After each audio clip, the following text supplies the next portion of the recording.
So like I said, just hit that end button and it'll power everything up, That's easy. or it'll stop Easy. recording. Even you and I can do it. I think so. Right? I think so. No, you have a lot of faith. I do. Thank you. On so many Appreciate other it. things. I can't see it right now. You guys are recording and you're good to go. Alrighty. Thanks. Have a good night. She's doing great. And- Okay. So- Second. Should we, We're live as far as I know. 5:04, let's Really?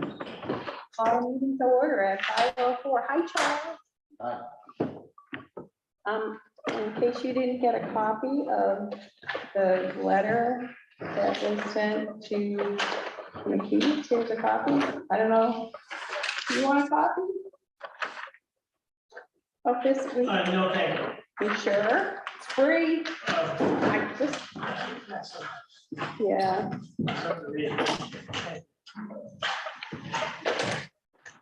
So this was.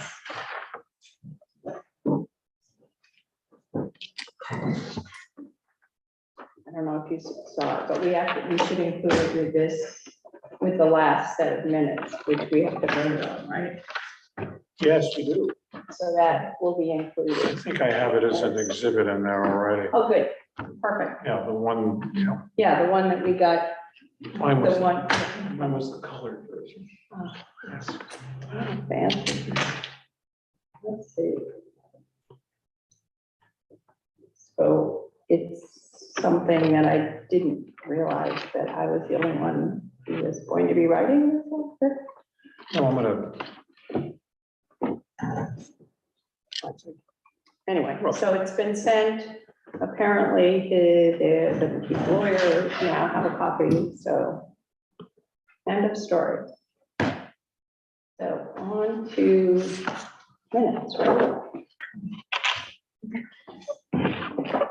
you got a copy of it, will you? Yeah, unless you want to comment on this letter that was written. Huh? I think we're on The the letter is great. Well, it was vetted by Mary, Yes. so thank God for Mary. She was a tremendous help, and we will be available should we need her in the future. Well, that's great. All right, so Minutes. Okay, so, and let's all speak up, because I'm sure that. Oh, we have this thing right here. Oh, great, put it away. Okay, here. okay. So I didn't pick up my folder where I printed off the agenda and everything. So I got stuff in the mail, I printed it off, it's at home, I haven't rushed to get it, so. Okay, well, we can just, yeah, so first, did you read the minutes that Yes, Tad sent? yes, So should we make a motion to approve those minutes? I would like that very much. Okay, I second the motion. all in favor? All right, so moved. So the next thing we have to discuss is the bylaws, which we had the sample ones in the Maine Municipal Association manual, as well as these. I thought the ones I sent to you from Kenny Bunkport were pretty good and probably more detailed than we need, but and especially since we met twice every month, that would be, Is that what they do? yeah, but I mean, it's Kenny Bunkport, so. Sure. Right, but that's like the clear question. How many times should we meet? Because we've been doing it ad hoc, Right, but it's clear that we should have, that to prepare for, the new world we live in, that we should probably have regular meetings, so. so what do you want quarterly? Do you want monthly? Want every other month? Well, let's discuss that. I don't think we need to meet. Every month? No. No, Well, no, I was gonna say you don't need to meet twice a month Twice a as they month. do. right, Oh, by the way, there's pretzel. Do you want me to get the bag of pretzels? Because the last time you mentioned you wanted snacks. I do remember saying it would be more fun with snacks. Oh, that would be for you. Oh, I don't need the snacks. Oh, okay. Well, let's, so, yeah, It's kind of salty. I have to Yeah. watch my blood pressure. oh, okay. Okay, so So is meeting once you a have month this? too much? I copy, think so. Yeah, and we're gonna have the ad hoc ones anyway, if and when they ever occur. We've had a rash of those. But unless we feel we have a whole bunch. Quarterly? Huh? Yeah, quarterly sounds certainly better to me. quarterly? Yeah. Okay, so we just shall be held quarterly. Do you want it on is this the third Monday? Because I think the planning board is the first Monday.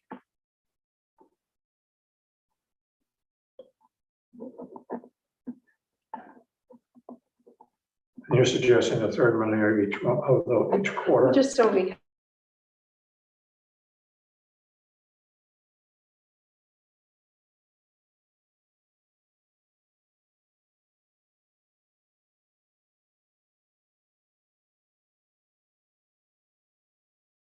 The third will be fine, and For yeah, most- it will infrequently, it very infrequently coincide with training. Like tonight, we have a training at 7:00. Oh dear, well, So we're gonna whatever zip we do through here, we gotta this. get- Yeah, so the regular meeting of the board shall be held Right. quarterly, Yeah. on the third Monday of a month of.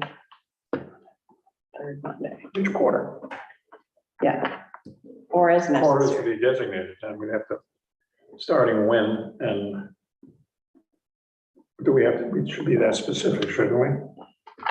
So July, so April, July, November. Okay. I mean, October.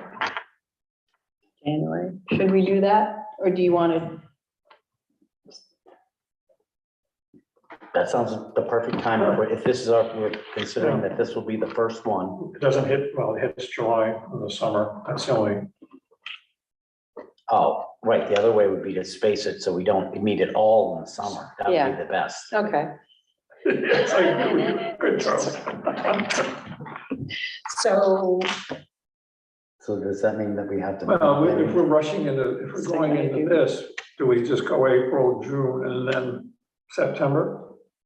How about that? It's not, the first quarter isn't a quarter, but if we're doing some of this, we can schedule some of this for the June meeting. The bylaw stuff. Yeah, we can do third Well, do we Monday have to each get that quarter specific? starting. No, what, the schedule, At this point, No. do we have to get that? I Can don't we just think do so. that in rules? right, so the regular meetings of the Can board adopt- shall We haven't be, even adopted these bylaws yet, so. Yeah. Do we have to have the kickoff date for it? yeah, we do, because we have to know what snacks to bring. No salty snacks, can you write that in the bylaws? No No, salt, no sugar, no processed food of any kind. hey, I have some dog kibbles in my pocket. No They're fairly unprocessed, I have a lot of, okay. heartburn. So the annual organizational meeting of the board shall be, you wanna, sure. Annual organizational meeting of the board shall be the first regular meeting after the annual appointment of new members of the board. Well, we don't really have annual. The only one who's up is you. Is that too specific? You, Well, what's the, I didn't see that. oh, it was one of the, I sent an email with, this is an attachment, last week sometime. After I got ink in my printer. So the annual organizational meeting of the board shall be the first regular meeting after the annual appointment of new board. Well, so, so anything like that, we would want to do that after the summer. Like our yes, first organizational meeting right, should be after the summer. I think that's. Yeah. that's what ours is. yeah, ours is in October for the fall, so. Ours being the hall when we're talking. Okay, so that would be if we had one in June, September, November, Mhm. or we can just leave that as it is and figure it out later. Okay, special meetings of the board may be called by the chairman, at least 48 hours written notice of the time, place, and business of the meeting shall be given each. Do we want to do anything? Jump to the thing with Bob and Paul on. Oh, sure. I mean, we can just, yeah. Do we want to, so we have planning board and select board. You'd be interested in us changing the agenda so we can get into the floodplain management ordinance Be great. rather than getting into bylaws, because I find bylaws quite boring if I'm sitting. in the Really? audience. Come on, Dave. I mean, is it a lengthy discussion? If it's not, please proceed, but. No, I mean. I think it's got about 6 bylaws here. Right, but we haven't reviewed the first organizational meeting, it's gonna be in the fall. Oh, okay, so we can, we'll do the bylaws then, right? On No, this we table?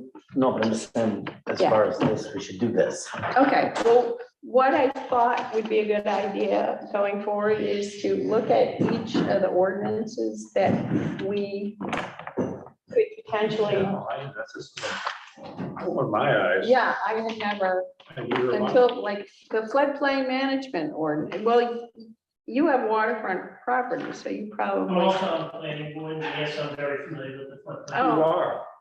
Oh, wow. Is it? I mean, Do I you want to know, move the table closer? No, I'm here to explain to the public. I was just curious why you had it on your agenda. well, because I think each of the ordinances that people can bring appeals to us, before us, there's like 6 ordinances which can apply to a given Yeah, appeal. if So, they're applicant, if they use them. so we're not trying to change it or anything. We were just trying to go, well, I just had this idea that we should go through some of these things, and this one was the shortest one. So I thought this was a good one to start with, but Go through it for one? just to get ourselves familiar with it, so that if someone, I mean, if an abutter came and said, well, that person can't build at all because they've never applied for a floodplain management, Flood hazard development permit. yeah. So, I've never heard of it. I mean, obviously, we're in here as part of the appeal for a situation that needs to be appealed, but has this ever been applied here on that? Was this applied in your situation when you expanded down at the boatyard? It's a very common part of shoreline, you should know this on shoreline zoning for your property. I never, this is what shocked me. I don't think I ever would have gotten a permit if I had, or I would have had to go through this. You should have. I should have. No, I Should have agree. had- Have to No, read it. it's a common part of the shoreline zoning ordinance. But it was never brought to my attention by Jim. It is one of the many overlays in the shoreline zoning district. You know, having read this and other things since I started my project, I probably would have moved it further back up. Seriously. well, yeah, it's another way of kind of protecting Oh, the yeah. process, I think. It's several things. Historically, there's been a lot of debate as to the wisdom of flood insurance, federal flood insurance. It has, from some viewpoints, facilitated people rebuilding in areas that obviously shouldn't be built. Correct. However, it's politically supported in all sorts of ways and continues to exist. The only other way that I'm in a major way familiar with it is when I bought my current house. I was told at the time by the realtor that I hope you don't want financing because you cannot get financing here. FHA and HUD will not issue financing on any home in the, I'll get the terms wrong, but something about the zone we were in down there on Rose Point, since just about World War II, prohibited financing. So fortunately, we were privately financing the things, we didn't have to worry about that. But it worried me when I thought about selling it on down the road. It's the same thing with me right now. You know, my kids are gonna, get a, get a pig in a bag when they get the house, in a way. Well, I believe you could get financing now, private, or Hmm. non-government backed financing, but I think Fannie Mae may even back those now. I'm not sure about that. And also since then, the zones have changed, they're proposed to change, that hasn't been approved yet as well. Correct.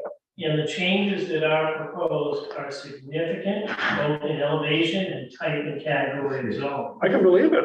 So it's water level, but it's also wind and acceleration that tie into it. Yeah, I never even knew the 2016 sea rise vulnerability study even existed until last week. Oh, yeah, that's been appended now officially to the comprehensive plan. It has. We voted on that town meeting, was it 2 years ago, 3 years ago? And I wish I'd known, these things back when I got my permit. Well, yeah, because technically, if you read this, it would be anyone, it sounds, the way I read it, and I asked our lawyer about it, to build in the shoreland zone, or if you have shorefront property, you basically need to apply for this permit. Only if you are impacted by the FEMA flood maps, which are Right, extremely which- detailed, all right, for that specific location. As I said, it's one of many overlays in the shoreline zone. There are a number that could apply.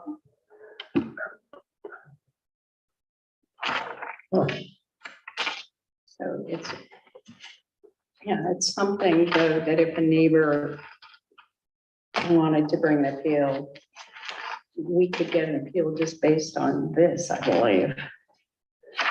No. Planning board first, Pardon? planning board goes first. As for the town sequence, I'm not certain, but what Bob referred to is the external requirements for flood insurance, Yeah, all right, are dictated by the lender. So what is likely to happen when these new maps are approved, eventually they will be, is that anybody who has, okay, a mortgage or formal lending on their property will be mandated by that borrower to get federal flood insurance. And the caveat is it may or may not be available at that time. So if the property is owned outright or financed in an independent method, FEMA flood zone insurance requirements do not apply. You guys are familiar with the GIS viewer on the town website? yes, I'm sorry, what did you say, Bob? The GIS viewer that you can link to from the planning board page on the town website. It has one of the layers you can select is titled Maine Flood Hazard Map. You can select that layer and then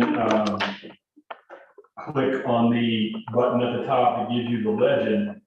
You can see on that layer the 5 different flood hazard classifications around the town of Shabby, around, I should say, Great Shabby Island. And there are also, it impacts virtually every rock in our town as well. So I believe my issue where my house is located, and I don't think, because you're on Johnson Cove, you're not. I'm on Johnson's, yeah. So you're in AE.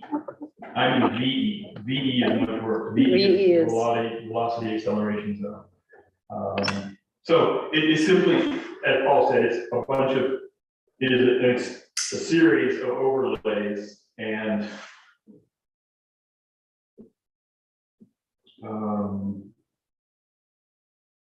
I'm going to look at the building permit and see the building permit application and see what that. I don't think it says anything Really busy. about it. I mean, that's another thing we were just gonna look at if there was time, it's just other given our recent experience with shoreline zoning and just the fact that other towns have really detailed permit. We were just thinking about going over them and then making recommendations to you guys based, I mean, obviously we can't change any of it, but maybe say this, if we had a more detailed building application, shoreline project permit application, it might help the town avoid some of the problems that we've had recently. Yeah, if you look at the building permit, residential building permit, it does not refer to the FEMA maps or layers in any way, other than the reference to shoreland zoning. It says separate permit required for shoreland zoning, so now I'm gonna look at the shoreland zoning permit and see if it refers to the FEMA. It does not ask you to identify what FEMA zone that you are in. Yeah, which is, Probably. yeah, I Oh, think, is it in commercial? You had to do your commercial building permit, does it call out the FEMA? No, it was not distinguished by residential or commercial. I have dealt with it down there on virtually every project because of it. It is part of site plan, It's part of what? site plan review. but for commercial buildings, not for your, Site plan review is within our ordinance, and I would suggest that you read section 304 and become familiar with that. It's in the zoning ordinance, not in the shoreline zoning ordinance. yeah, well, the shoreline zone, is that where you are? It refers to these maps obliquely when it says what a resource protection, what defines a resource protection overlay district. And one of them is FEMA floodplain designation. I think there are 5 ways to distinguish resource protection within 304.1 or something. Yeah, but you, because right now, none of these permits say, well, they sort of say, refer to the fact that maybe you should look at the ordinances before you fill this permit out, but they really don't require you to. And if,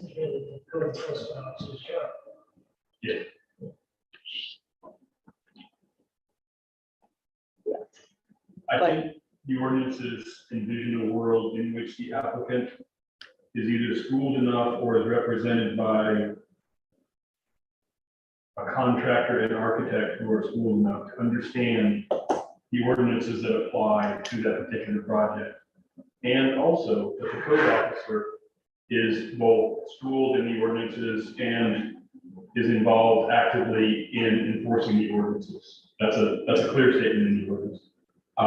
right, And I think there's also an attempt to allow that person who wants to build a deck with a drawing they did on a piece of legal paper to be able to do that under certain conditions. But I don't know if the distinction is ever clarified between those two approaches. Well, I think Charles pointed out, though, that if someone comes to us with a variance and what did you say about it, Charles? Remember you were talking about, you were saying, There are limited things you can do. Don't know what you're talking about. okay, never mind. But I mean, for example, when Bob came last year Mhm. and wanted the variance, he had really extensive drawings. I'm trying to think of someone who, very few appeals that I can remember, people didn't bring us at least CAD drawings that they did on their own. So there's only a few things that people can apply for variance. And they are things like signage, setbacks. What else can you do variance on? Yeah, but for example, you can't get a variance on lot size. You can't get a variance on frontage requirements. Those are very carefully spelled out. Right. But in the Board of Appeals section of the zoning ordinance, it carefully enumerates what variances can be entertained and granted or not granted. And, you know, somebody can say, well, I really want to apply to get a lot size variance. It's irrelevant, it's not allowed. And if it's not specifically allowed in the ordinance, then it is not allowed. That's also stated in the ordinance quite clearly. So, but to be fair, the only reason that I was personally able to have that as well documented as it was is because of my experience on the planning board and my prior experience as a builder. So those are just things that I went through over and over again, and that kind of stuff just becomes second nature after a while. Most people build a house once in their life at most. I know when I've gone before planning boards to build an addition and things like that, we've had people, we had to go in a meeting like this, we had to present it, and it had to be very detailed drawings. Someone came out and actually walked the lot and said, no, you don't need this, or you do need this. It was a far different This was back process. in the Cumberland days. No, this was when I lived in central Pennsylvania the Oh, last okay. time, yeah. Yeah. Was that, but they were very careful, even though the property that I lived on was like 40 acres, out in the middle of nowhere. Nevertheless, the planning board wanted every single rule followed, which, Planning board, the role of the planning board varies dramatically state by state. And Yeah, I've become aware of that recently because of Scott's project in Wisconsin. But you're right, it's different in a lot of places than it is here. It's different here from town to town. yeah, but I think, oh, so, sorry, Charles. So, I think the more development we get, the carefuler we have to be with how the permits are. Oh, yeah, God, I wish it happened with me. I just think more detail is better. So if you have to jump through 18 hoops, then so be it, because we've had some problems lately on our board with people who weren't asked to jump through hoops. Well, So, ideally, the permitting process would protect the citizens of the town, it would protect the environment, and it would protect the homeowner as well. right, exactly. Exactly. That's what they're for. So it's, but there is so I thought we were just gonna talk about the application forms, not overall, because we're getting into an area which is really about the code enforcement officer and, you know, just doing his job in a manner. But, you know, overall, the code enforcement throughout the state of Maine and any code enforcement officer that we have ever had here, they focus on certain things that, you know, and there are other areas that they gloss over. Like we have a requirement that after a project is done, that you actually submit plans for how it was actually built, as built. as built plans. Nobody has ever done that. Sure. So, That's only for over a certain square footage, 20,000, something like Yeah, I that. think it's 20,000 square feet. oh, Yeah. um, Yeah, you're but right. I'm just saying, I'm just talking about the discretion. In the state of Maine, usually the building code enforcement officer has quite a bit of discretion, and they don't enforce everything, and it's a, you know, there's been little enforcement. And not everybody wants to have all that much enforcement, but certainly when it comes to things like shoreline zoning and this floodplain and all of that, that is something clear, and there are rules there that are supposed to be followed. And, you know, but it isn't really us, as, you know, the Board of Adjustment and Appeals, to really have a lot of influence over that. But, you know, usually. Yeah, I understand.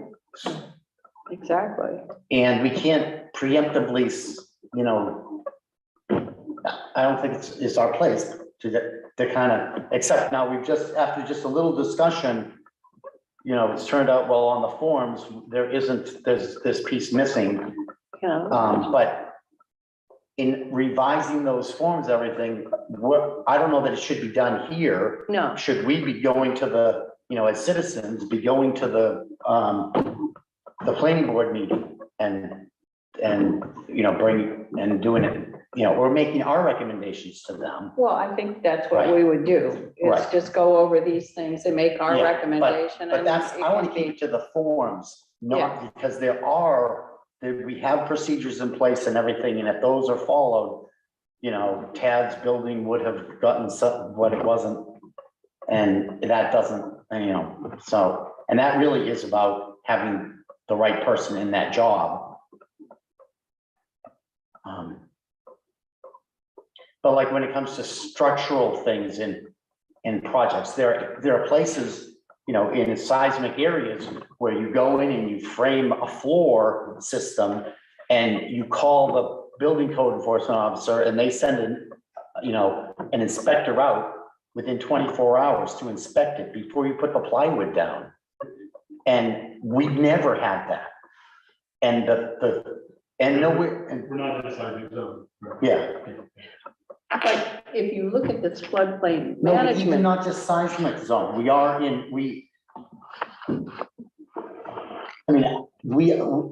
when you get your plans approved, you're supposed to build them according to the plan. And if the plan, we are in a hurricane zone, and if there are hurricane ties or any number of things, and I'm saying that in many areas, that's something that they don't even look at. But that is really about your code enforcement officer, not about that the rules aren't there. We have the rules. It's about having somebody who's gonna apply them. but I mean, a lot of people have come up to me and said, oh, I've noticed this and that, and about Who cares? problems. And I say, yeah, I can't discuss it, but if you want to bring it before a board, you know, file an appeal. But otherwise, I can't do anything about it. Right, and nor should you. If somebody's not filing or doing something, we are not the executive branch. We are Right. judicial, Well, that's what, you know. I mean, but people seem to be fairly puzzled about how an appeal can be brought. They don't seem to realize that an abutter can do it, or that the code enforcement officer can issue a notice. I mean, I would suggest honestly, reading in depth the right to appeal in our zoning ordinance. It is very Right. specific. Yeah, but no, I'm not saying that I don't But understand it. I would I'm suggest saying, that anybody be told, go read it in our ordinance. There are some very specific causes where one can appeal. But with regard to ordinances, I'm reading the planning board ordinance right now. The planning board in this town is charged with periodically reviewing the land use ordinances. That's the comprehensive list of everything here on the island. So by board and by charge, the way I do it is, the planning board is assigned a role that's on your agenda tonight. yeah, I'm not arguing that. I'm just Yeah. saying that the permits are supposed to act as kind of guardrails on any kind of project. And then the other guardrail is the code enforcement officer. But if those guardrails are ignored, then it comes to us. But that doesn't, as far as what he's saying. I understand if you wanna exactly what he's influence saying. that, leave there here and join the planning board. Yeah, I'm not, But that's that's, you know, that is you know, we can go as citizens and talk and give them Exactly. information. But that really it's not for us. no, but it It is within our purview to say, oh, we've had these 15 recent experiences. What do we The Supreme Court of the think would United make States it? does not offer advisory opinions. They don't Okay, go out and but tell we- people stuff. It really isn't what we're supposed to do. in a way. We have a Okay, limit to well, what we maybe can they're do. gonna be, And I think what we they will- need to do is we need to, read the code specifically about that stuff and get to the point where we are actually competent in doing what we're supposed to do in our little part. And just us doing that's enough. That's enough. And, and we could go and at times, if we have something to tell them, go to their meeting and say, hey, we came across this. And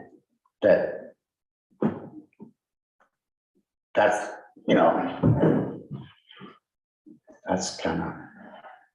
Charles, within our town, okay, if the planning board has a public discussion, which all meetings are public, and if various ideas are proposed for changes to ordinances or review of ordinances, then the board has a process, okay, of changes or revisions, but that doesn't mean that it happens. The planning board then has to pass it along for review by the board of selectmen. The board of selectmen have to vote to then put it on a warrant item And then it for goes the to people town in the meeting. town to change. Yeah. So it is a lengthy process, probably for a reason, okay? Slow change is good change, but it also allows people to get more involved each and every time it pops up on another group's agenda. So the review starts with the planning board, the suggestion of the change starts there, but then it moves on to the people of the town by way of the select. right. And you guys have come to our recent appeals, so you have seen exactly what hasn't worked as well.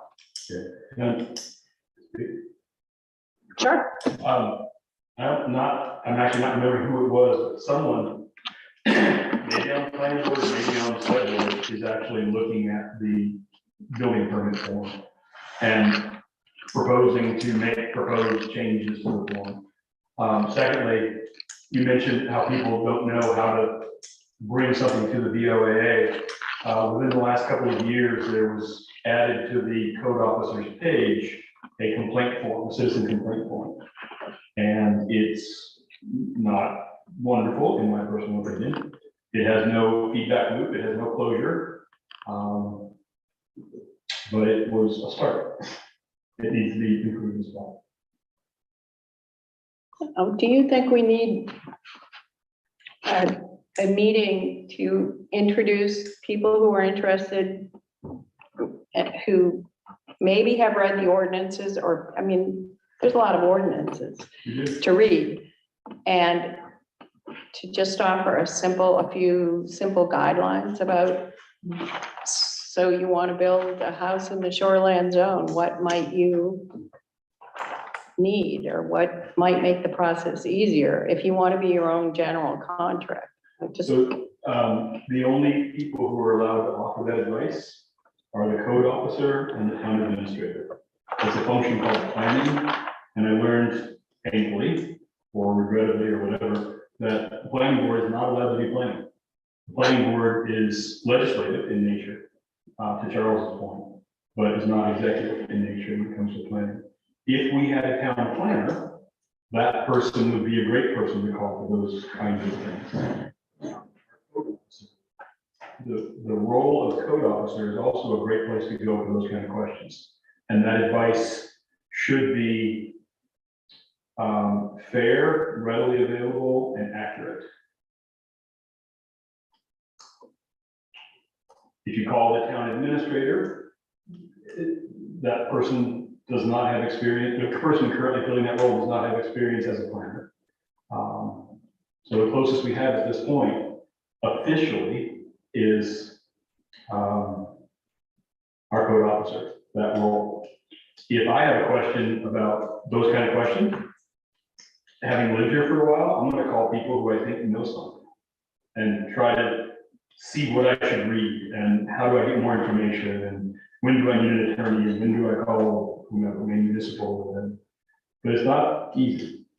Architects and good contractors are schooled in this kind of stuff or experienced in this kind of stuff. That helps. But we'll also help ourselves. I think the broader issue, Sam, is construction in general, not the focus on shoreline zone construction. there are constraints associated with every aspect of activities out here. It really starts with just construction.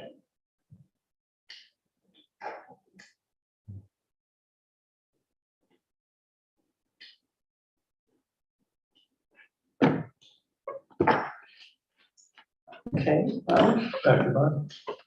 back to bylaws or back, That was very helpful. Thank you. yeah, thank you. Glad you guys came. Yeah, I was just interested in what it was, so we're all wrapped up in floodplain, sea level rise analysis these days in terms of the stone pier. Yeah. The next round of engineering for that. It will soon become, I think, increasingly a topic as we have more and more events that hit the roads, the way East Shore, South Shore, and the Hook have been hit recently. So I came for general interest because I think as a community, we're woefully undereducated on this topic, and I know as an individual, I'm definitely woefully undereducated. well, now I've read this ordinance several times in the past month. I didn't ever, well, I'm not on the shore, so, but I don't think, I know I had never read it before. And I was astonished that there was a part about permitting in here, a part about the zone you're in, a part about what you can and cannot build in a particular zone. So as Paul said, it's another layer of the process, but If one uses the public resources, FEMA's website in particular, I think you will be amazed if you go there that the floodplain management that they control is not just on the shoreline lane. It's virtually every lake, river, Yeah. marsh, okay, wet spot, all over the state. So there are areas impacted by floodplain management that have absolutely nothing to do with the Atlantic Ocean. right, All right, but if you go to their website and you look at their map resources, and then if you look at the old maps, new maps specific to this community, pick a couple locations that you're familiar with. And then I think you'll see the impact of the potential changes for the new map revisions.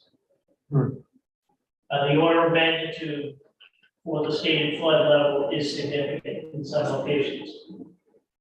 well, you could just see it when you walked along the shore after that December storm we had, the high tide line was about 10 or 15 feet. Absolutely, but all I can suggest is go to these resources and look at the maps. The maps bear nothing to the reality of the shoreline. Okay, and you can have a line drawn on the map where Bob and I were abutters. My floodplain zone could be elevation 12 and his could be 27. Right, Okay, that is just the way it is right over here on this side of the island. All right. There are some hard breaks and some very distinct areas where activities are possible, permitted, and, impossible. I think it was a resource protection designation on the parcel on Roses Beach. That's the other shading area that you were talking about for along Roses Point was associated with. Well, the map I was looking at was just the flood zone map, so it's AE into the conservation area and because there's, VE just outside the beach. Property is totally where's this right? inundated by whatever that So zone B, we're just looking at, As the designation. And it's old, I was surprised to see it. so zone VE is the highest risk area, I know that, and then here's the elevation above sea level, I think, but, Let's say Long Island. oh, is this Long Island? No, it looks like Johnson's. Oh, wait a minute. Okay, That's no, Long I didn't Island. know, Oh. Okay. okay, which? Middle and south side, Crow Island, but Middle and South. that would be yours. So it's just, well, I looked at this last month. Where's your property? Keep going down. It's right in there. That's the cove, it's Levy's property. Where's John's? John's small. Yeah, so you, and there's the Trading. little inlet, That's so right. you're. I'm right there. But it is sheltered. It's a hurricane hole, so you're not getting the kind of drive. Oh, that one, yeah, right there. Yeah, but in the 2016, it shows a worst case scenario where it comes right up to where my barn is. Really inundates the house. But, yeah, if you look at the whole main floodplain management thing, they define what zone VE is and all the elevation 12 and why you need floodplain, why you need flood insurance. But I think if you see this, you have to go here and get this permit, apply for this permit. Yeah, And it should in most cases be fine, but there's all these various, it's a fairly short ordinance, but it does, I read it. yeah. Well, you, I was just, we can, that's something that we might need to talk about. Look at Pucci's property, and this is the resistance that he's getting. You know, trying to, you know, the Murrays are trying to sell this. Yeah, that's Pucci's property right there, Yeah, and that shows you. In fact, when the first people look at the property, it was an environmentalist. oh, and so They knew all this stuff. They laid it out to the Marys and offered a real low ball price. because of that, Because of that. wow. But there's still someplace you could put a house, isn't there? I think way up by the road. Yeah, but they have, I mean, it's a large Depends property. on how much water goes up in the next 100 years, you know, that's the whole issue. And, But it's something that we have to think about, or that we may need to think about. and people who are their own contractors like I was, you know, should be advised, or if hopefully advised by the code enforcement officer of the requirements. Right, but that's, like, if you can't, Water's over the dam. right, What would they? it's over the All dam. all the code enforcement officer has to say is, I need an engineered drawing. I need a plot plan that's fully engineered to cover all of that is code compliant. And that's all you have to do, and you get it. You know, he doesn't have to facilitate amateurs to do it. No, I mean, I just provided a Haskell land survey with the buildings placed on it, and that's what he was happy with. Yeah, but He I probably should think, have wanted more. He should have definitely wanted more. Yeah. That he needed, and so he doesn't know, but it's very common that they don't know anything. It's very common that the building inspector knows about, you know, he focuses on like electrical and plumbing and this and that, and not the shoreline zone Right. stuff. Or, you know. So, like, it can be something that's brought before a board, so, Hey, make comments? sure. One good way, as you guys run across concerns about things that are missing in the ordinances or the permitting process, my guess would be ordinances that are related to construction in any way, or use of land in any way. Take those concerns to the planning board and then work with them in workshop fashion or something like that to work through those concerns. Eventually, just as the capital plan should have a process that says, here's what we're doing in year 1, 2, 3, 7, 10. I would think the process of ordinance review, given where we are with our ordinances, we ought to have a long-term plan. So right now, we're working on these 3 things, and then next we're going to attack this. And then if something really important comes up, we slip something in because it's really important that you didn't realize before. But that would be that direction. In terms of rewriting actual forms, I think that would go to the select board. Suggestions to rewrite forms, I think. I'm not sure about that, and the attorney could answer that question, but I believe that's where, or maybe municipal can answer that question, but I think that would be the first one.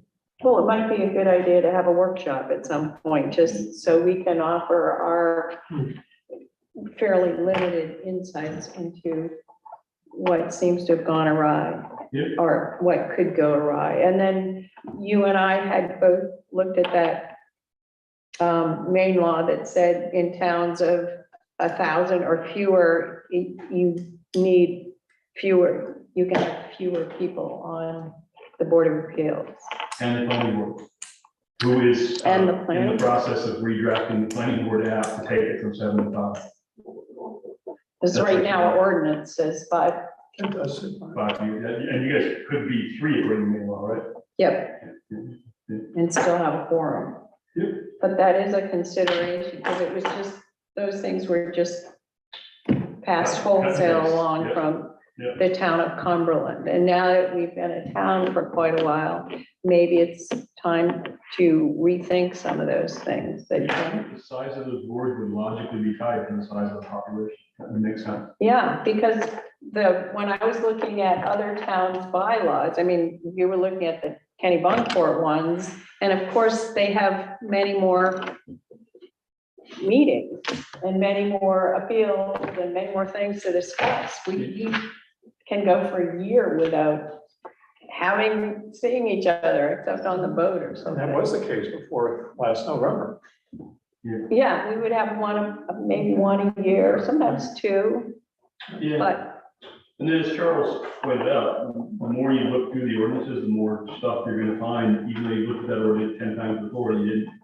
Like I just noticed in the growth ordinance, which is on the agenda for Wednesday night, some proposed changes from the planning board on the growth ordinance. There's language in the growth ordinance that says that each residence is a separate growth permit application. If you have 2 residences on a piece of property, that's not one growth permit application, that's 2. If you have 3 residences on a piece of property, that's 3. Never knew that before. And I looked back at all of the growth permits that are on record on our spreadsheet that's online. We have all of that. yeah, So it's a lot of stuff to read, and I know even the attorney who has worked for the town a lot for the last several years, there's major chunks of our ordinances that she's surprised to be made aware of. He's an attorney, been doing it for a while. yeah. One of the things that came up in recent appeals is that each one of these ordinances said that if any of these overlap, then the more restrictive ordinance shall apply, and which makes perfect sense, but I think Natalie wasn't not aware of that or something, or seemed, Yes. Yeah. I'm betting a whole lot of people. but that's also the case where if you just look, if you want to build a house in the shoreland zone and you just read the shoreland zone ordinance, you think I'm set. But no, you're actually not, because in some cases, the regular zoning ordinance is more restrictive. And you guys all know that those were one ordinance until a few years ago. Yes, but I was trying to say that in the last meeting, that what the shoreline zoning ordinance was passed like in 1971 in Maine, but until like 1991 or something, it was usually contained within a town's just basic zoning ordinance. Ours was contained in our zoning ordinance in 2018, at which time we deliberately took it out on advice from GP Cog, because we were at that time looking to either majorly edit or throw out and start over the zoning ordinance. And advice from GP Cog was separate the shoreland out, because any change you make to the shoreland, you have to get approved by DEP. Once you've separated shoreland out, then you can make changes in your zoning ordinance without going through DEP permit or this language change or whatever. So we made that change, and Gloria did a yeoman's job of trying to pull everything out and make sure everything was still where it needed to be in both of them. But it was a monumental task. But to your point, that language that says the more restrictive of the two kind of covers anything that got missed in that process, kind of. But it gets all legalistic and confusing. Right, but it's not correct to say, oh, we passed this shoreline zoning ordinance in 2018, so it never existed before. No, it's been around for a while. Yeah, I mean, that's just, patently untrue. Yeah. So, yeah, but this one was nice and short, so it was good to look at, but I mean, the zoning ordinance itself is really, really long, and there are things that you pointed out before, and we all have run into the fact that an accessory structure or a shed, there's no difference technically between a shed, a barn, a run-in shed for a horse. We are, Shed is not very carefully defined. right, so it can be a two-car garage essentially, or it can be just a little 8x8 shed. Be a much larger structure than that. Yeah, It's. Two of the used- largest buildings on this island are designated as sheds. Okay? are they, Yes. the And that was ones? done for a reason, okay, in order to site them in the location in which they are at this time. And that happened because the applicant was denied the right to build initially by the code enforcement officer, and then informed upon that rejection that he would welcome an interpretation and ruling by the Board of Adjustment Appeals on that matter. Code enforcement officer was overruled. And then the planning board took it up from there and received the application for the structures and sheds located where they are. So, yes, it can sound like a lengthy process, but it exists for a reason. And when our local boards receive these matters, these questions, okay, it can work out favorably for the applicant, but you may have to stumble or be rejected 3 times along the way.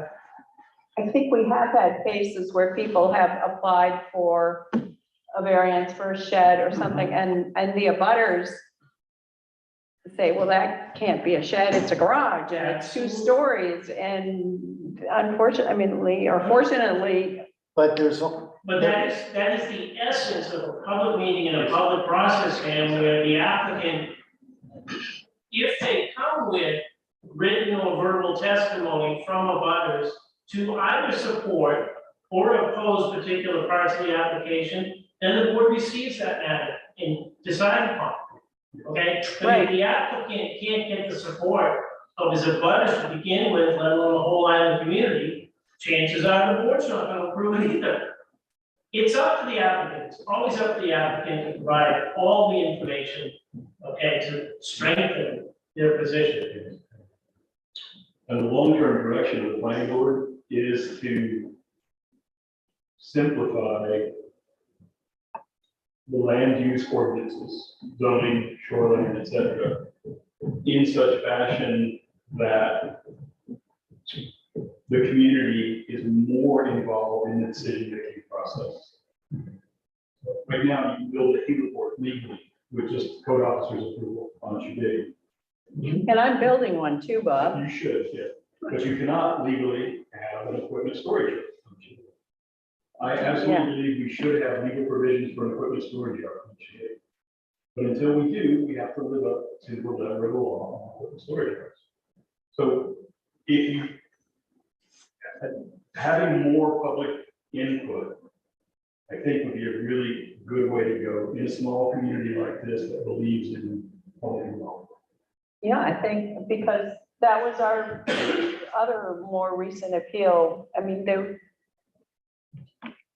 it was, other than the fact that there was kind of a business in the residential zone, there was, Can I just- yeah, can we just back up a little bit?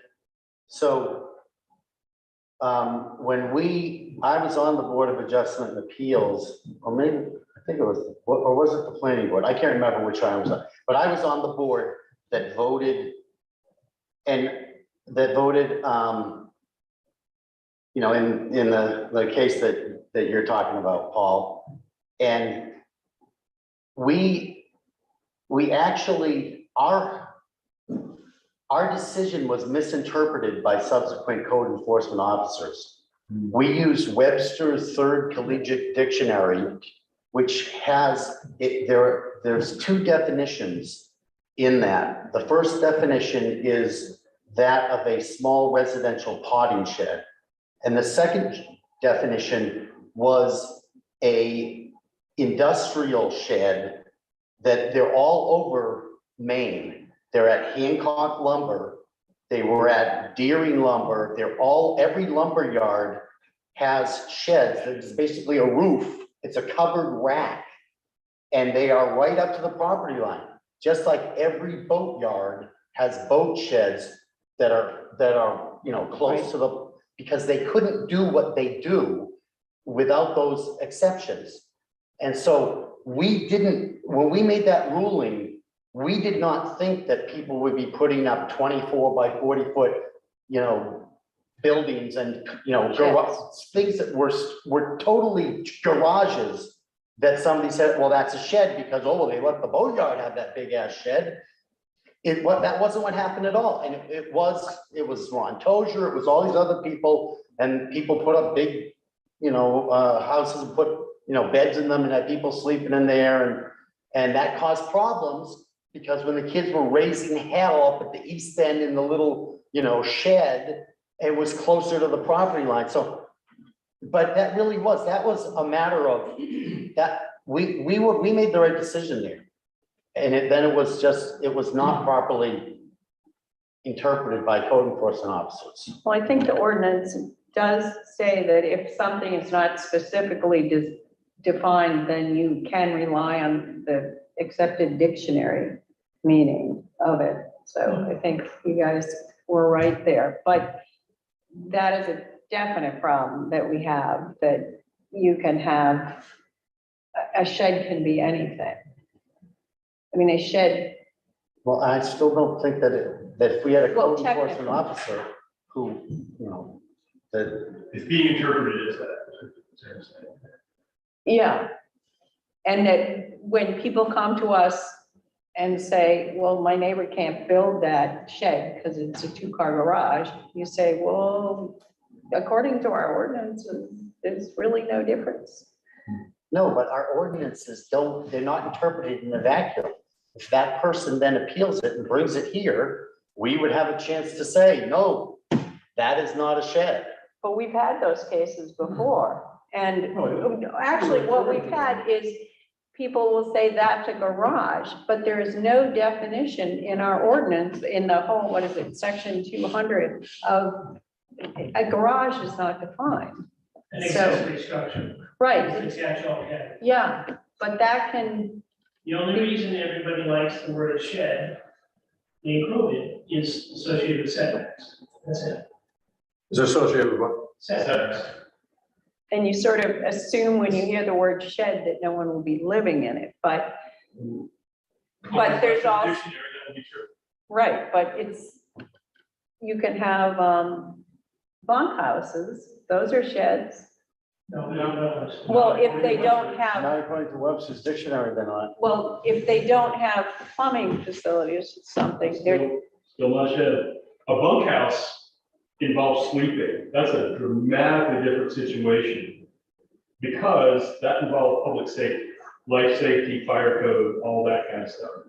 And we have had code officers who have allowed things to, so I can tell a story with no names. There was a gardening shed that had 2 big shelves in it. And the code officer looked at them and said, huh, those look about the size of twin beds. Don't put a smoke detector in this gardening shed. And the homeowner said, I'll certainly do that. And everybody lived happily ever after. So back to Charles's point about interpretation and all that kind of thing. When is it a problem? When is it not a problem?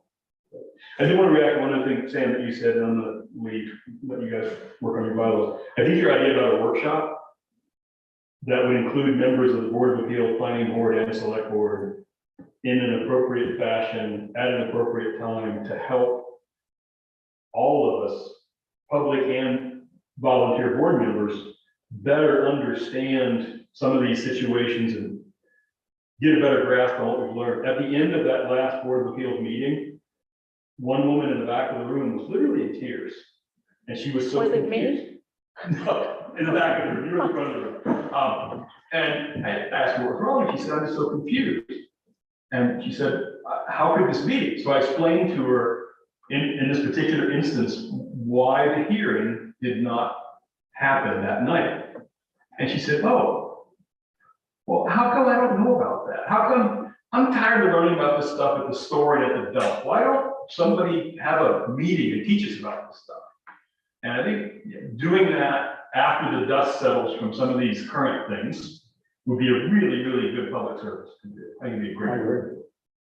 But I would hesitate to do it right now because people might take sides and, you know. To interrupt, it has to be completely independent of any property or name reference. Any Right. situational example, Absolutely. you can't do it that, You have to make up. okay? It's. I agree. Yeah, no, it I all was, ties back to the ordinances and the rules, that's. Yeah.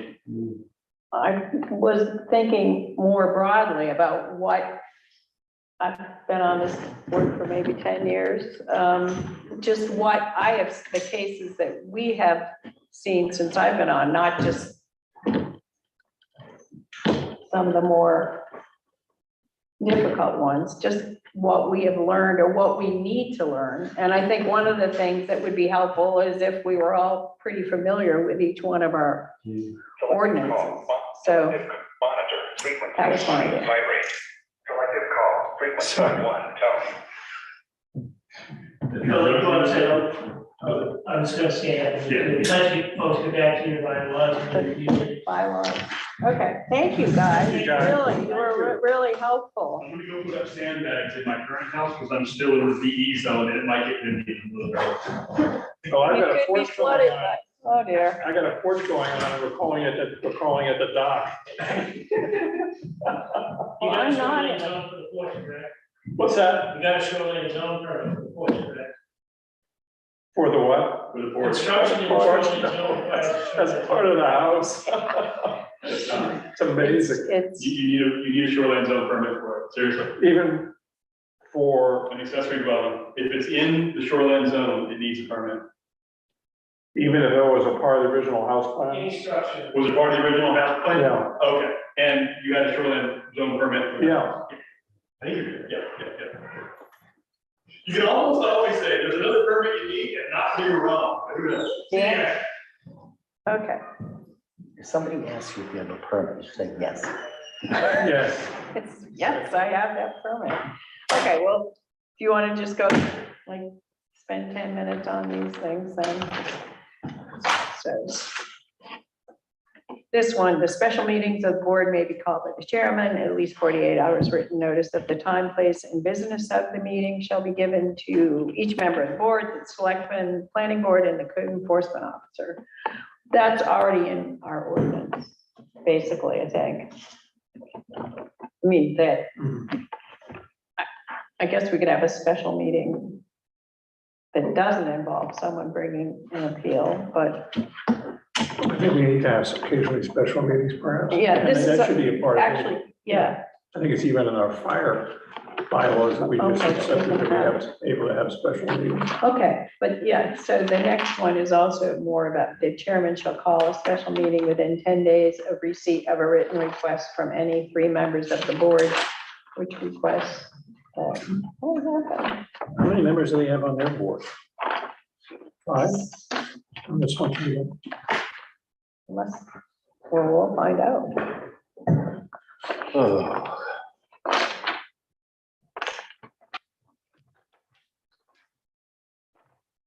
Not that many, because it says a quorum shall consist of 4 members of the board.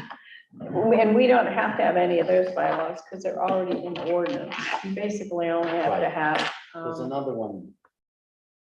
There's another one that is applicable to us.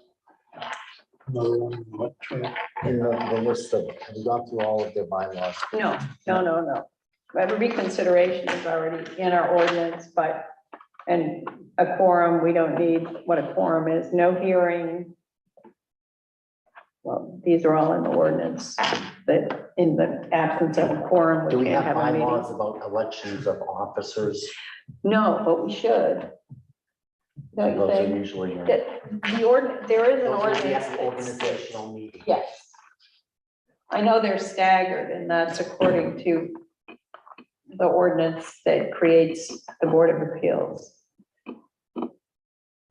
And the number. and reconsideration is already part, we don't need to have a bylaw for it because we already have it. So it's more, I think, We have it spelled out in the code. I think so. But Well, it's certainly in the main municipal, says, yeah, it's in one of our ordinances. But the board may reconsider any decision, the board must decide to reconsider any decision, notify all interested parties and make any change in its original decision within 30 days of its prior decision. The board may conduct additional hearings and receive additional evidence and testimony.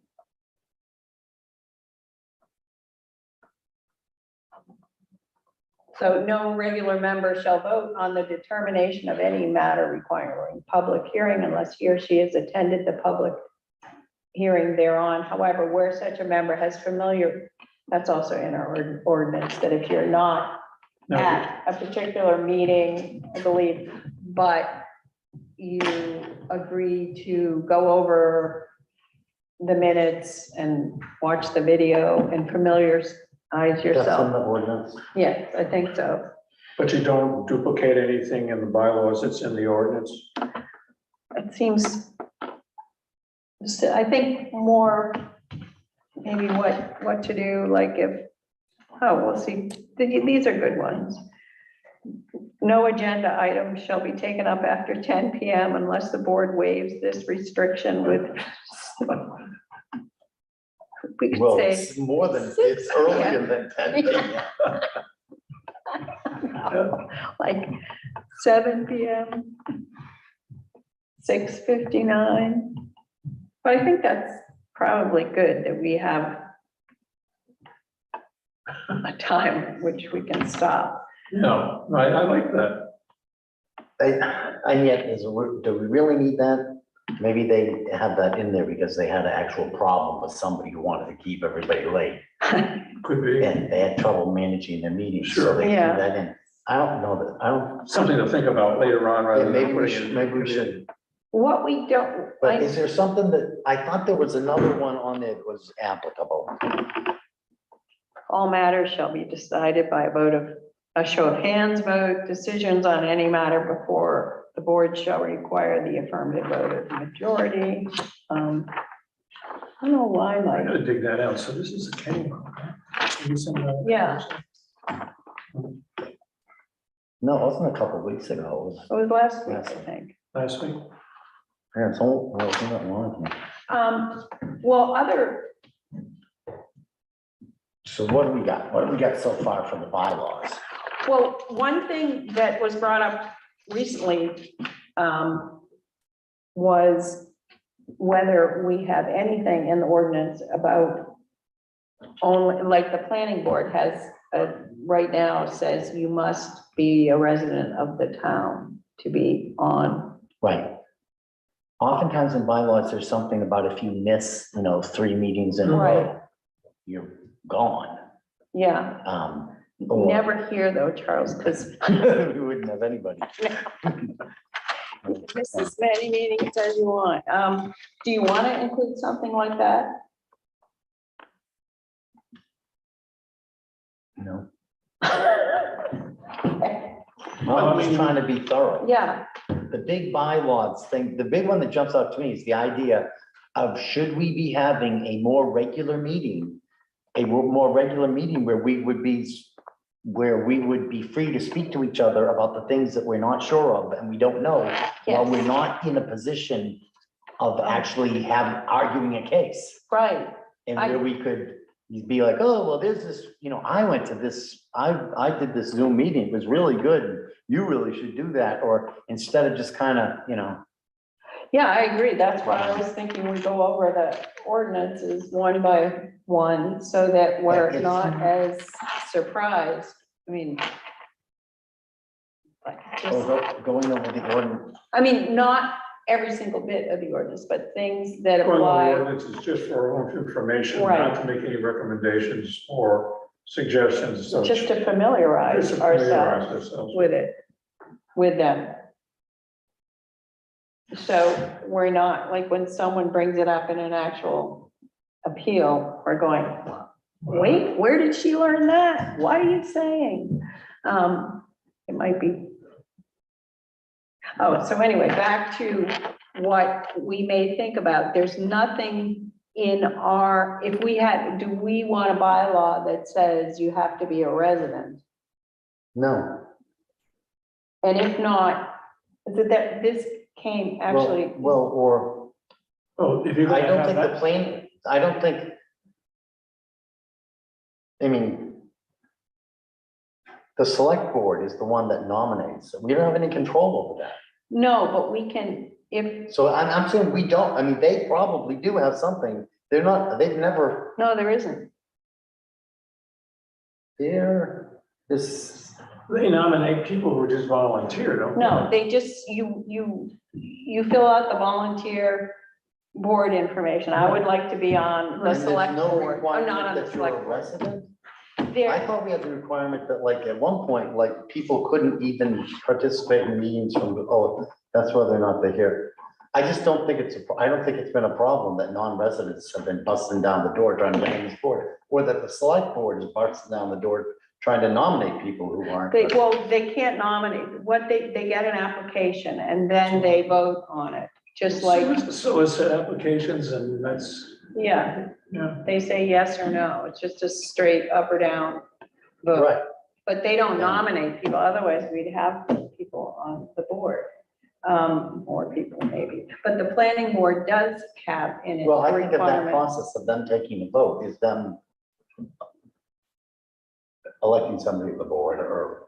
Yeah, but that- they can't act on it unless they get an application. Correct. So there's nothing in the ordinance for us that says you have to be a resident specifically. The problem comes But we in. don't appoint people to this board. No, but we can, if our bylaws say, oh, you should be a resident or you should be able to attend meetings in person. This problem has come up because of, well, specifically Cheryl. We could have had her in a Zoom meeting when we had the meeting last week or the week But I before. thought we were told that there are other rules that there are other rules that apply to whether they can do. I can understand us having bylaws that have to do, that say when we meet, how we elect it, you know, how many people we want on the board. But I don't see, you know, we take whatever they send us. Don't we? Mhm. So I don't, And We yes, don't vote but- on accepting them. No, No, we don't vote on accepting them, but do we want to? I don't want to do anything. They send us people, hopefully they'll send us some people. Hopefully they'll, hopefully send us somebody who's halfway decent. No, I mean, it depends. I mean, if somebody. but it isn't even for us to determine whether they're decent. At this No, stage, no, it's no, like, no, we're no, not- that's not what I'm saying, Charles. I'm saying there is like, we could have someone, we had Cheryl, who could technically, we could have had her here for the March 29th meeting via Zoom. But that introduces problems You mentioned that, yeah. with the public access problems, because she I know, can be and- on Zoom, but also 35 people in the viewing audience can also be on Zoom and ask questions then too. So also, it's hard, But, okay, but that, whether or not people can access town meetings and that, I think that's not in our bailiwick. That's, no, we can say whether we would like to have people present in person. I mean, this is that whole exception thing that, so, but I thought we weren't allowed to, that it was the town policy that nobody, whether they're on the select board, the planning board or whatever, you said it was somehow problematic, it brought up issues. So I think if for it to be problematic and for people who brought up issues about our participation, that means that somebody else was talking, somebody else that had something to say about whether or not she could participate remotely.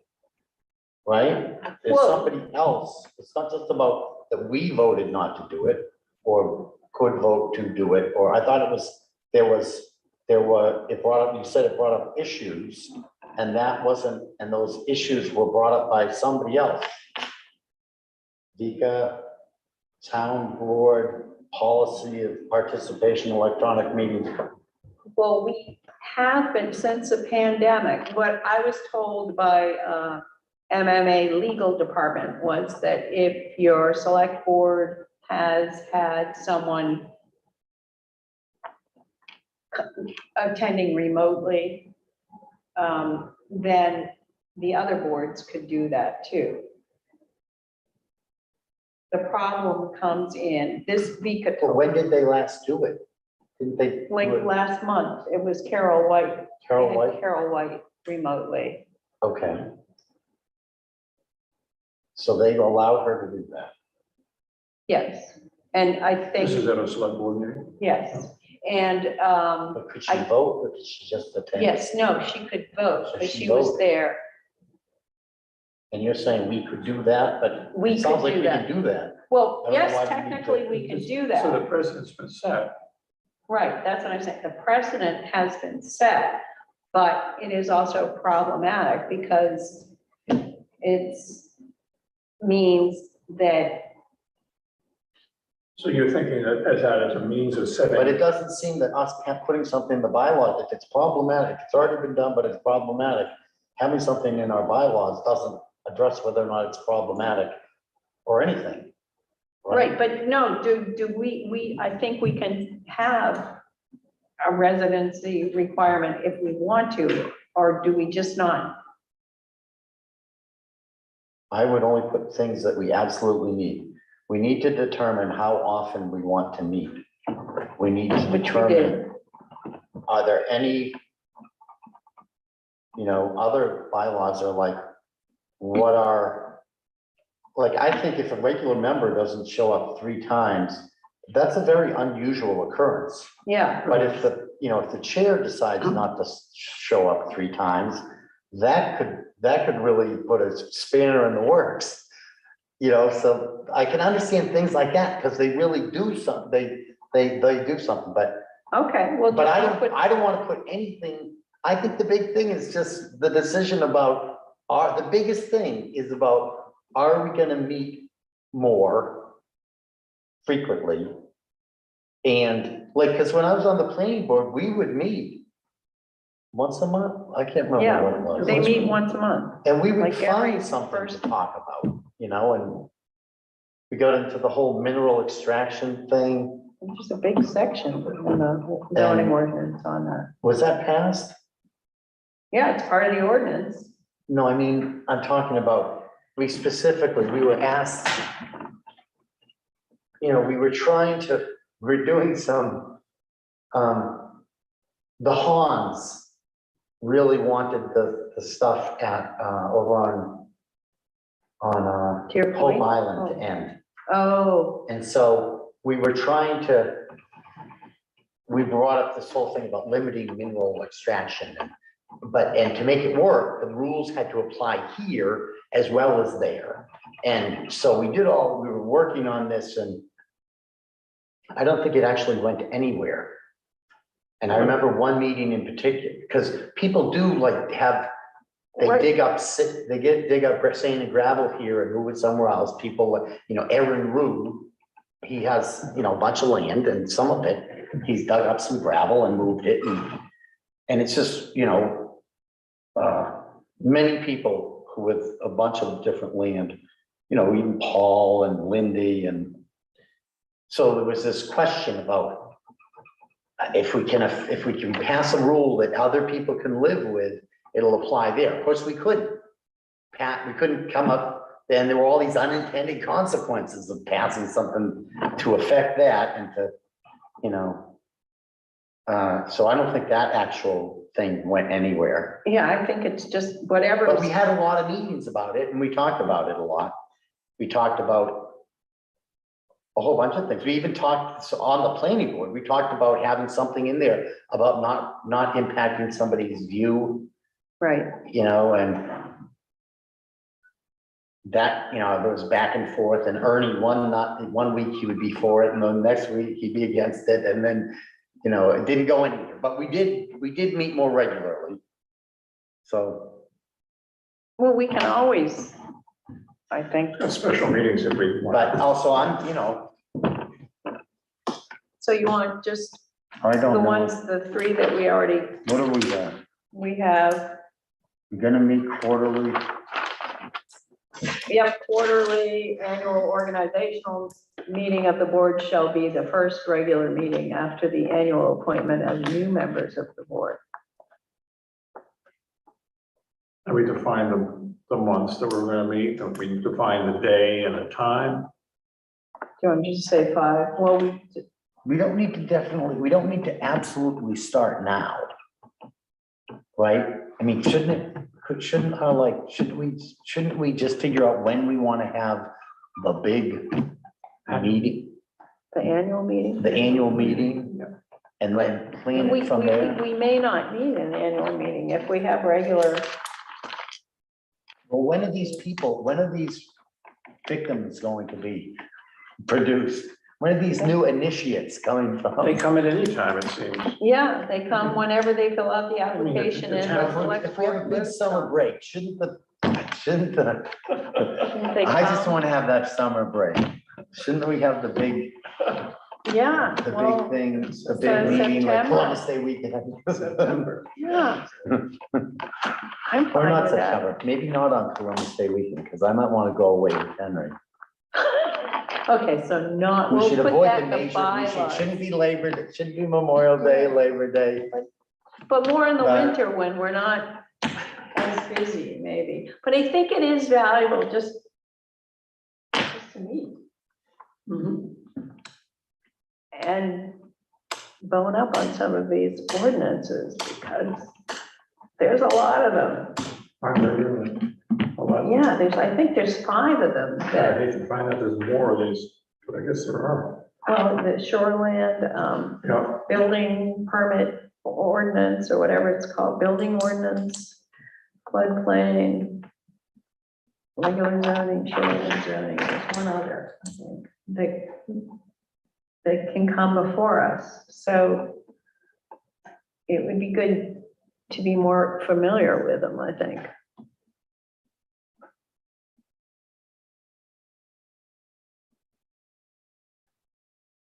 Well, if you think we only need 3 rules, that's fine with me. let me get another copy of that and play with it and. I can email it to you, but you Absorb can what have, We've discussed here. Yeah, 'cause, I mean, it probably doesn't hurt to have these things. What about age in- requirements? No, what? Age requirements, It's just, minimum, I think, just- minimum age. On this island, I think it's 21. just breathing or not breathing. on this island, it has. Must have a heartbeat, Yes, a heartbeat that doesn't require frequent Deep breath. yeah, defibrillation. that's right. That would make a classic bylaws, wouldn't it?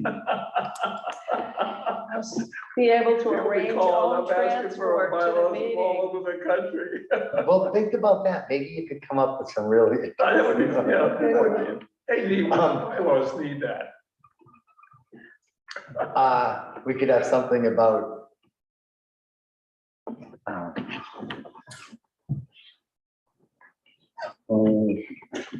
No, that would be kind of a human rights thing.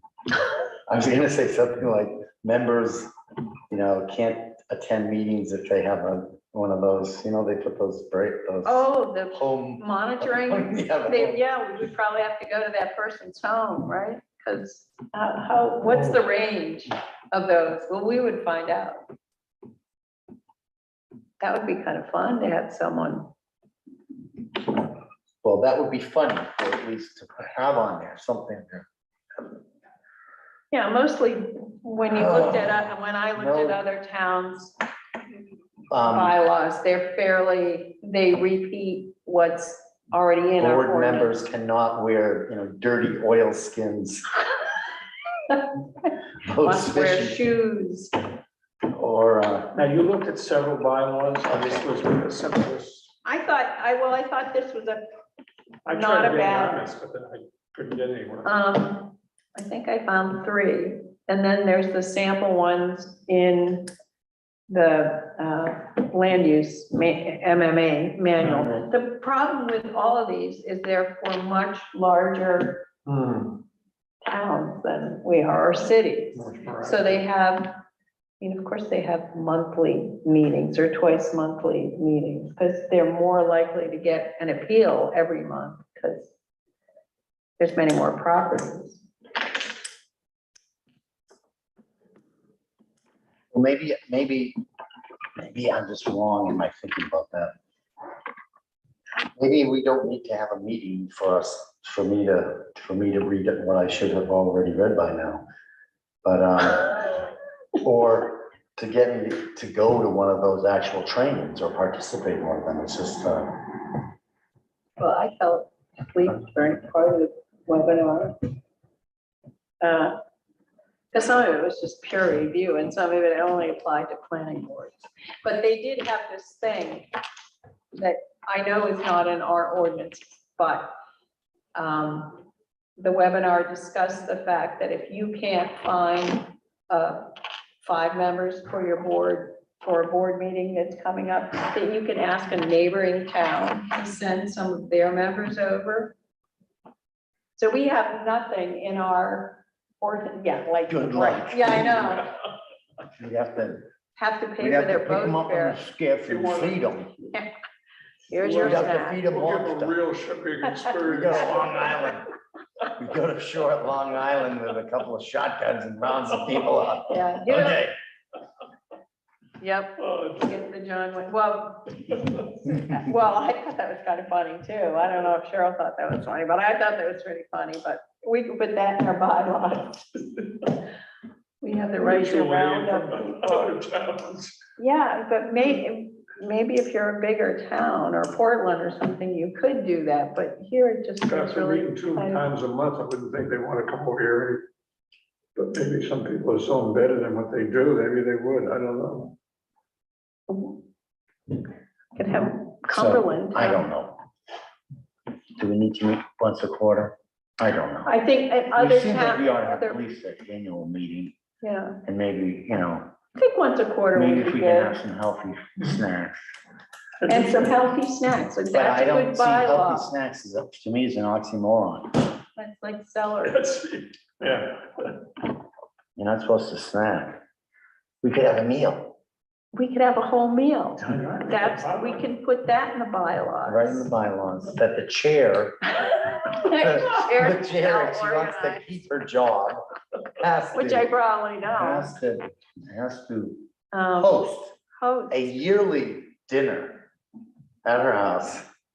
Or his, You don't his want- or her house, her or his house. No, my house is full of And, puppy pee. Old dog pee, 5 cats. I'd rather have. and you know, it that here. would probably, we get more people. We, If we had if you had food. something fun, no, you have food, but just Maybe that's having what we something need. fun. fun. Then we could, Next hall dinner, we have a combined Do you- Board of Appeals meeting and a board potluck supper. We could No, have a we really recruiting can't, because day. we're supposed to be sitting here in, black robes and we're not supposed to be. Human. Accessible. Monitor. Oops, Selective call, frequency 1, tone. crap. I don't know. I'm sorry for taking this not all that No, I think it's. seriously. I drove Henry back to Oh, college. isn't he almost today. done for the semester? No, they've got another 4 weeks, Ooh, but, anyway, no, it just was recommended that we have bylaws. They don't have to be elaborate.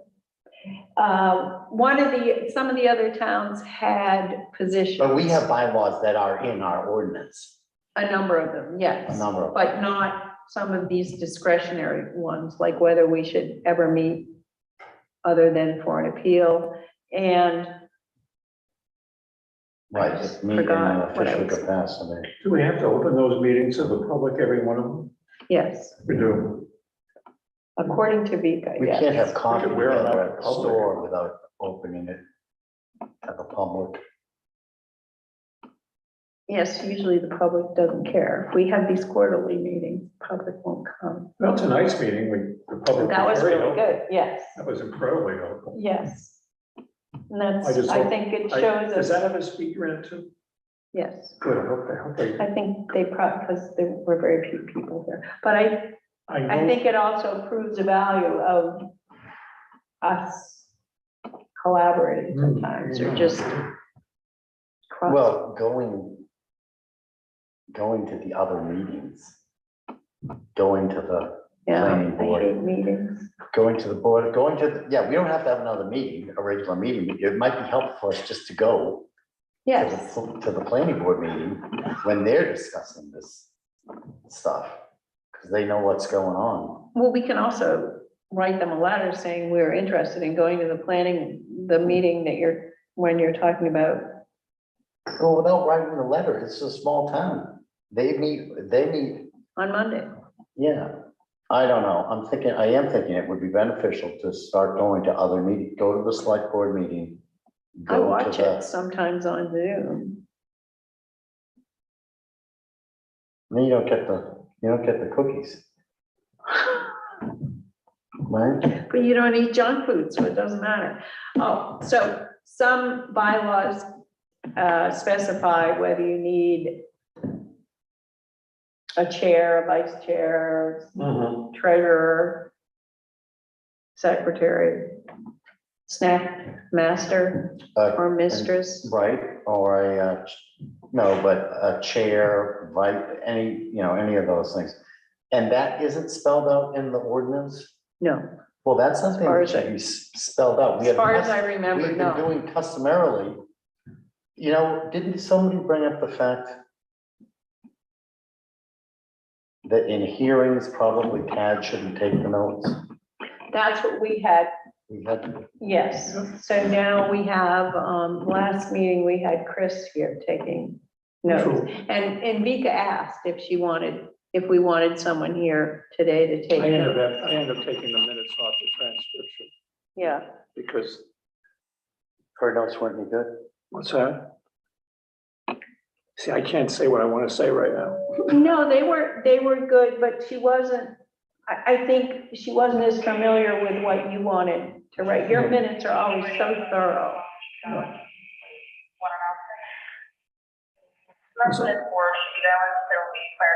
Oh, this is a Long Island thing. No. This is us. Fire training tonight.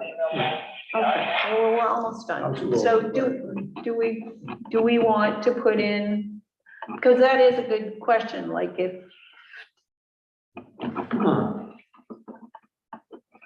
So we having do that need a meeting, town We're having rep. that meeting, and then we have the election of officers or Yes, but what whatever. officer, I think we We have need to a elect a chair and a vice. secretary.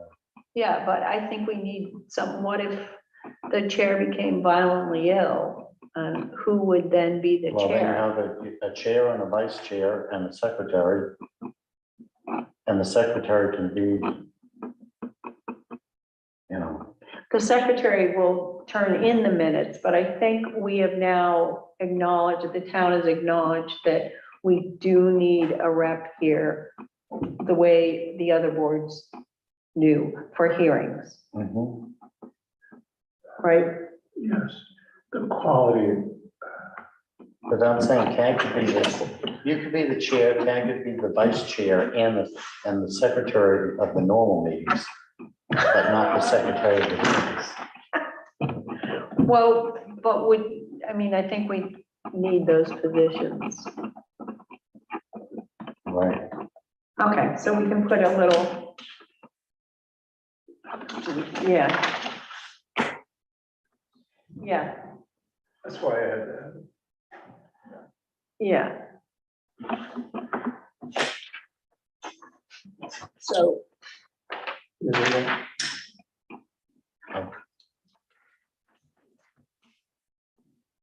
okay, so we would just have 3 positions Yeah, and a requirement We don't that need a treasurer. there's a town, not, No, we could have a treasurer. We could open up a An honorary, Vanguard have an account. honorary every You time. could pass the hat to pay for the snacks and the dinner and build up.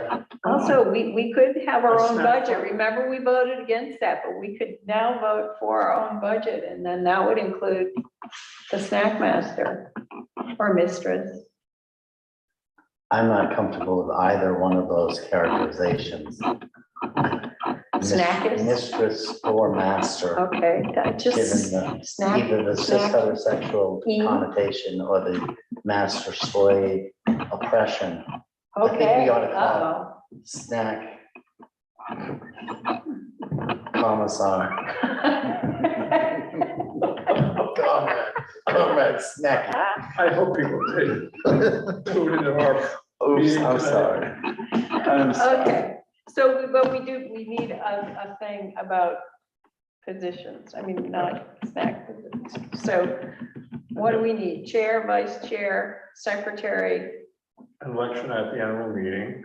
Did we ever decide which one the annual meeting was gonna be, which one of the months? It was when Charles was not taking vacation days, so no 3-day So it was weekend. September, it was between, had to be in September, sometime between Labor Day and, Columbus, Well, it shouldn't be the Labor Day. Indigenous, what? It shouldn't indigenous be Labor people. Day itself, No, that's. and it shouldn't be Columbus Day. It can that's- be any that other doesn't day. exist anymore. There are a lot of other days, Are there? you know, in between Labor Day and Columbus Day. Yeah, so it can And the just weather be is this- still nice, you It's know? nice, too nice for me, Yeah. Charles. and it's still light out, It's the so best time of October. year, what do we have on? No, well, it could be No, October it's when starting it's to get not. dark by then. Yeah, Is but it? the Think of days how are long still the days nice. are right now. Yeah. Days are still nice, though.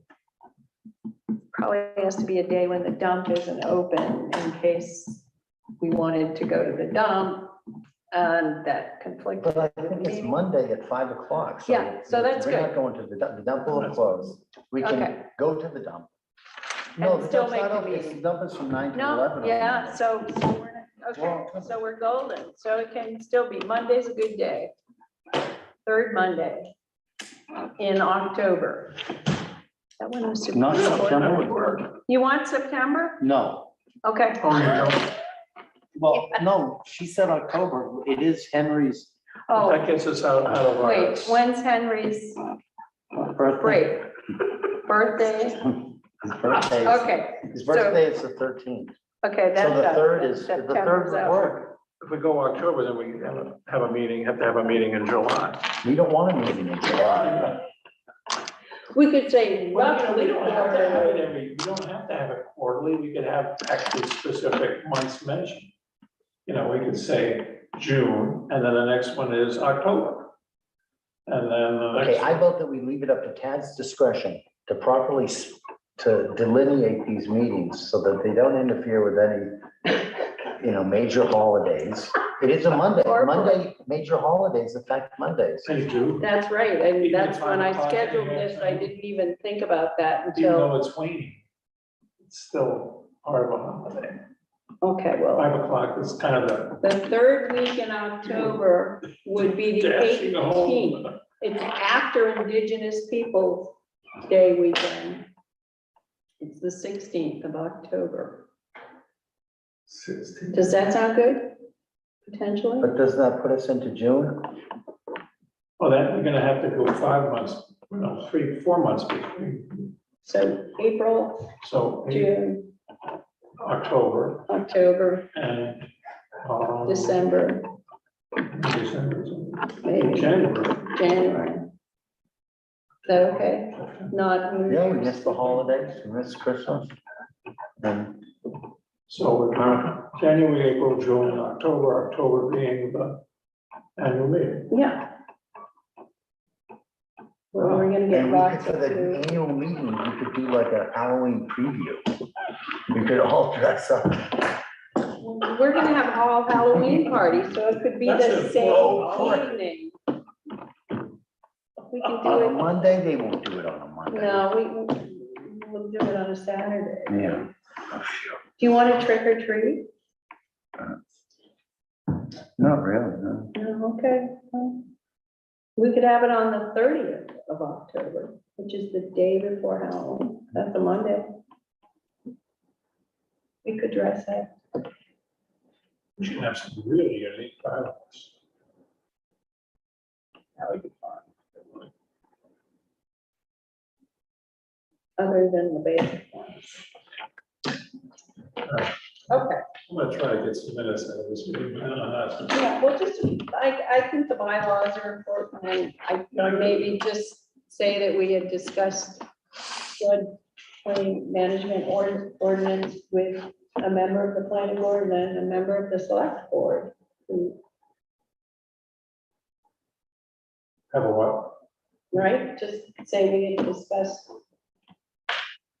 going over the ordinances one by one, and we had, Just in ourselves. yeah, Yeah. no, it's not, I mean, it's not to pass any, it was just to familiarize ourselves with it.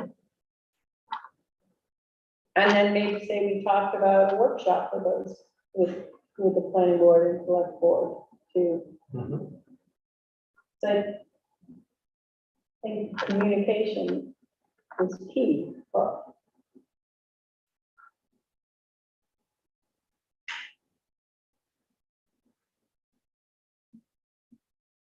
Is that cool air?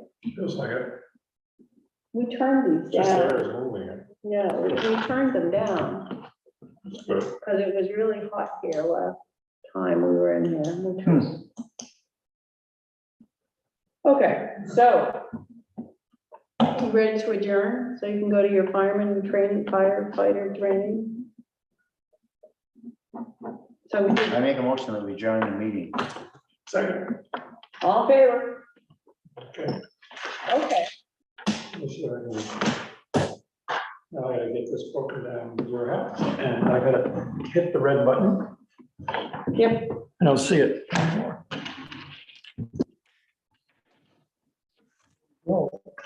Okay. Which excuse do I give to the fire department why you're not there? Tim? Do you want me to write you an excuse? Sure. Charles Make did it not something attend like- this. Michael Hamilton said COVID. Oh. He's recovering from COVID. He might have been exposed to COVID, so he's not here tonight. There's no red button. I could say that you were hanging out with Michael and you might Oh, have there's been that, okay. exposed to COVID. Did you see it? Oh, Say end webinar. meeting. Oh, okay. Did you do it? well,